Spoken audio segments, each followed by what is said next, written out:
The warehouse, a place of constant motion, endless boxes and the relentless ticking clock. It's where they both started on the same day with the same promise of a job. Mark is a workhorse. He clocks in, he clocks out.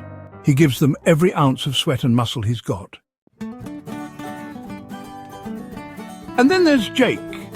He operates at a different pace. Mr. Henderson, Jake, how's that shipment coming along? No rush, just whenever you get to it. The tasks keep piling on for Mark. The hours stretch, the deadlines shrink. He's fighting a losing battle against the clock. Mark knew something was wrong. He could feel it in the weight of the work, the imbalance of the workload. He just wasn't sure what to do. This is a lot every single day. It's a job.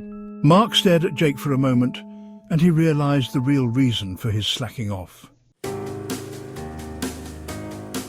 It became clear. Jake was the boss's nephew. The unwritten rule was in full effect. Favoritism disguised as, well, just being Jake. I've learned something, Jake.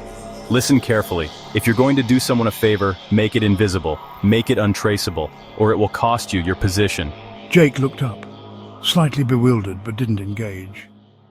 He went back to his phone with a shrug. The warehouse. It's a battleground sometimes, a place where loyalty and hard work are not always enough, and some lessons you just have to learn the hard way.